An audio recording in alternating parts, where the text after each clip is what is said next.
दोस्तों, Charles are स्विंडल ने एक बहुत ही खूब और फेमस बात कही थी, life is 10% what happens to you and 90% how you react to it. यानी आपकी लाइफ में जो कुछ भी होता है वो आपकी लाइफ का सिर्फ 10% होता है। अपनी लाइफ का बाकी का 90% आप उन 10% चीजों पर रिएक्ट करते हुए गुजार देते हो। इसीलिए दोस्तों, the power of not reacting एक ऐसा कॉन्सेप्ट है जो वर्ल्ड के कुछ बड़े बड़े लीडर्स, सेलिब्रिटीज, इंटेलेक्चुअल्स, मॉन्क्स और ऐसे लोग फॉलो करते हैं जिन्हें इसकी अल्टीमेट पावर के बारे में पता है। The power of not reacting ने ही सचिन तेंदुलकर को द गॉड ऑफ क्रिकेट बनने में मदद करी और इसी the power of not reacting का यूज करके MS Dhoni Indian cricket team के one of the best captain बने और इसी वजह से उन्हें कैप्टन कूल भी कहा जाता है। लेकिन वहीं इस बहुत ही फेमस सेलिब्रिटी ने the power of not reacting को फॉलो नहीं किया तो रातों रात इसने अपनी रिस्पेक्ट खो दी और दुनिया भर से इसे हेट मिलने लगी, जिसके बारे में हम आगे बात करेंगे। इवन यही हम में से अधिकतर लोगों के साथ भी होता है। जो लोग the power of not reacting को फॉलो करते हैं वो अपनी लाइफ अच्छे तरीके से जी पाते हैं और जो लोग इसे फॉलो नहीं करते वो खुद को और अपनी लाइफ को बर्बाद कर लेते हैं। लेकिन ऐसा क्यों और कैसे होता है, जिसे समझने के लिए हमें जानना होगा कैसे रिएक्ट करना आपकी लाइफ को बर्बाद और डिस्ट्रॉय कर देता है। रिएक्शन कैसे किसी की भी लाइफ डिस्ट्रॉय कर सकता है, इसका सबसे बेस्ट एग्जांपल हम सभी ने रिसेंटली 2022 के ऑस्कर्स में देखा, जहां होस्ट क्रिस रॉक सामने बैठे कई सेलिब्रिटीज पर जोक्स कर रहे थे। जैसे ही उन्होंने विल स्मिथ की वाइफ के ऊपर एक जोक सुनाया जो कि बहुत फनी था और सब उस पर हंस रहे थे, पर विल स्मिथ को ये बात बिल्कुल पसंद नहीं आई और उन्होंने गुस्से में आकर बिना ज्यादा सोचे समझे स्टेज पे जाके क्रिस रॉक को चांटा मार दिया और बुरा भला बोलने लगे। पर क्रिस रॉक ने इस पे कोई रिएक्शन नहीं दिया और इस पूरी सिचुएशन में क्रिस ने सभी के एक्सपेक्टेशन से अलग रिएक्ट करा और एज ए होस्ट प्रोफेशनली अच्छे से पूरा फंक्शन खत्म करा। चाहे तो वो भी विल स्मिथ पे कैसा भी रिएक्ट कर सकते थे, पर उन्होंने अपने इमोशंस को कंट्रोल में रखा और उस समय कुछ नहीं कहा, जिसका रिजल्ट अगले दिन सोशल मीडिया पे साफ साफ दिखने लगा। जहां कई लोग क्रिस रॉक के सपोर्ट में सामने आए, उनके लिए ज्यादा रिस्पेक्टेड फील करने लगे, वहीं विल स्मिथ को बहुत बुरा भला बोलने लगे। विल स्मिथ को वर्ल्ड के हर कोने से इतनी हेट मिली कि विल स्मिथ ने अपने एक्शन और गलत रिएक्शन के लिए माफी भी मांगी, पर वो किसी काम की नहीं थी, क्योंकि रिएक्शन में आपके एक्शंस, बिहेवियर और कही गई बातें वापस नहीं जा सकती। इनफैक्ट आज भी लोग विल स्मिथ को उनके इस बिहेवियर के लिए बुरा भला बोलते हैं।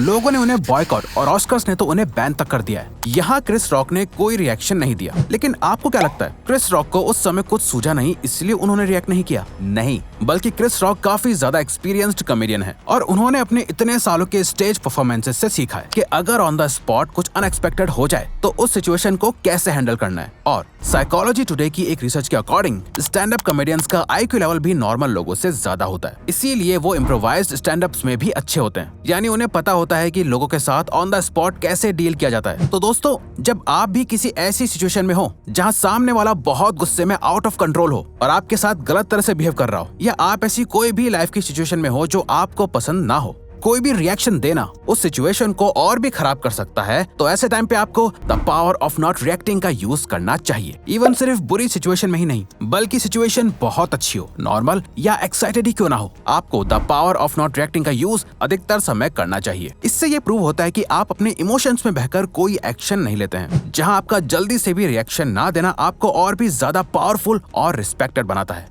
अधिकतर टाइम लोग आपका रिएक्शन ही चाहते हैं, लेकिन अगर आप उनको वही नहीं देंगे तो उनकी हार वहीं हो जाती है और वहीं लाइफ की हर सिचुएशन आपको हमेशा एक पर्टिकुलर तरह से रिएक्ट करने के लिए मजबूर करेगी। लेकिन आपको तब भी या तो सही से रिएक्ट करने की कोशिश करनी है या बिल्कुल भी रिएक्ट ना करने की। तो क्या इसका मतलब यह है कि हम हमेशा कभी भी कुछ रिएक्ट ही ना करें? कोई कुछ भी करे, कुछ भी हो तो बस हम खड़े होकर चुपचाप सुनते रहें? वेल दोस्तों, ऐसा नहीं है। ऐसी ही सिचुएशन से डील करने के लिए आपको रिएक्ट और रिस्पॉन्ड के बारे में सीखना होगा। React versus respond. एक रिएक्शन और रिस्पॉन्ड में बस इतना फर्क है कि रिएक्शन अनकॉन्शियसली बिना सोचे समझे होता ही होता है। जब आप किसी ऐसी सिचुएशन में आते हो जहां आपको कोई खतरा फील होता है, आपको हर्ट होता है, तो आप नेचुरली रिएक्ट करते हो। फॉर एग्जाम्पल, मान लो आपका हाथ एक गर्म चीज से गलती से टच हो जाए तो आप फौरन अपना हाथ हटा लोगे। ये एक अनकॉन्शियस रिएक्शन होता है जो सही भी है, पर यहाँ प्रॉब्लम ये आती है कि जब हमें कोई मेंटली हर्ट करने का ट्राई करता है, जब आप स्ट्रेस में होते हो या बहुत ज्यादा खुश होते हो या जब कोई हमारी तारीफ कर देता है, तो कई लोग अनकॉन्शियसली बिना ज्यादा सोचे समझे रिएक्ट कर देते हैं, जहां उनके इमोशंस उन पे हावी हो जाते हैं। कई तो बहुत ज्यादा खुश होकर कई बड़े बड़े वादे और प्रॉमिसेस कर देते हैं जिन्हें वो आगे पूरा नहीं कर पाते। वहीं कुछ लोग गुस्से में या दुख में आके ऐसे डिसीजंस ले लेते हैं जिनका पछतावा उन्हें फिर जिंदगी भर रहता है। क्रिकेट में स्लेजिंग का एक कॉन्सेप्ट है जहां ओपोनेंट टीम के प्लेयर्स बैट्समैन या बॉलर को गालियां देते हैं या एक दूसरे का मजाक उड़ाते हैं ताकि प्लेयर का कॉन्फिडेंस डाउन हो जाए और वो अपना फोकस खो दे और गेम से डिस्ट्रैक्ट हो जाए। लेकिन सचिन तेंदुलकर का ये रिकॉर्ड है कि क्रिकेट की हिस्ट्री में स्लेजिंग से उनकी गेम को कभी कोई फर्क नहीं पड़ा है। ओपोनेंट चाहे उन्हें कितना भी कुछ बोल लें, वो कभी कोई रिएक्ट नहीं करते थे, बल्कि वो हमेशा अपने एक्शंस और बल्ले से ही जवाब देते थे।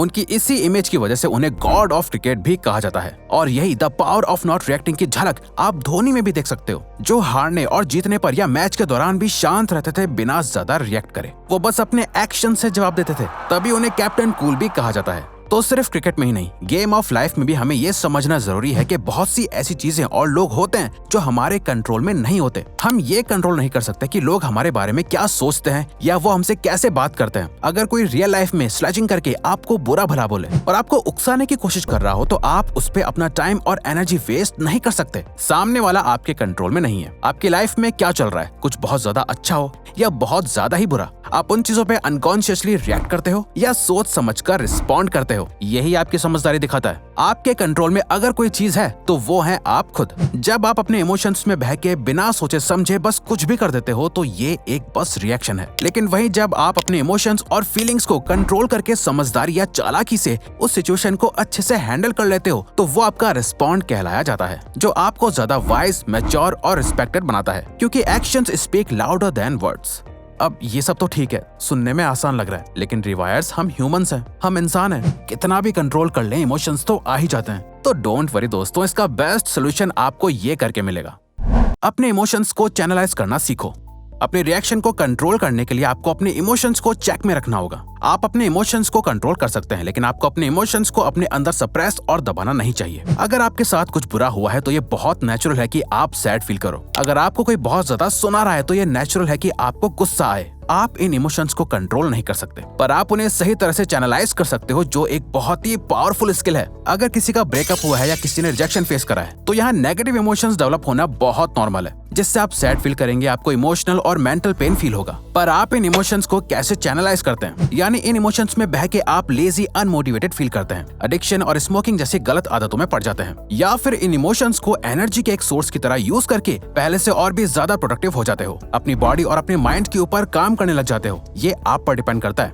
Emotions are energy in motion. Emotions की एनर्जी का सही से यूज करने के लिए आपको इन 4 स्टेप्स को फॉलो करना है। Step 1, identify triggers. सबसे पहले आपको पता होना चाहिए कि आप कैसा फील कर रहे हो और क्यों फील कर रहे हो। वो कौन सी बातें हैं जो आपके इन इमोशंस को ट्रिगर कर रही हैं। Step 2, taking time before making any decisions. कुछ भी करने से पहले एक लंबी सांस लो, इन सारे इमोशंस को प्रोसेस होने का थोड़ा टाइम दो। Step 3, detach with your emotions. Next, अपने आप को और अपने इमोशंस को एक दूसरे से अलग कर लो। अपनी सिचुएशन को एक थर्ड पर्सन के पर्सपेक्टिव और नजरिए से देखो। Step 4, choose not to react and respond accordingly. ये सब करने के बाद सबसे पहले तो चूज करो कि आप अपने इमोशंस के अकॉर्डिंग रिएक्ट नहीं करोगे, और इस टाइम जो सबसे बेस्ट और लॉजिकल तरीका है इस सिचुएशन को हैंडल करने का, उस हिसाब से रिस्पॉन्ड करो। और जब आप इन सब को प्रॉपर्ली फॉलो करोगे तो आप अब से सिर्फ रिएक्ट नहीं बल्कि रिस्पॉन्ड करोगे। तो अगर आपको ये वीडियो अच्छी लगी तो वीडियो को लाइक और चैनल को सब्सक्राइब करके हमें सपोर्ट करो और बेल नोटिफिकेशन ऑन कर लीजिएगा ताकि आप आने वाली वीडियोस मिस ना कर पाओ। Thank you for watching.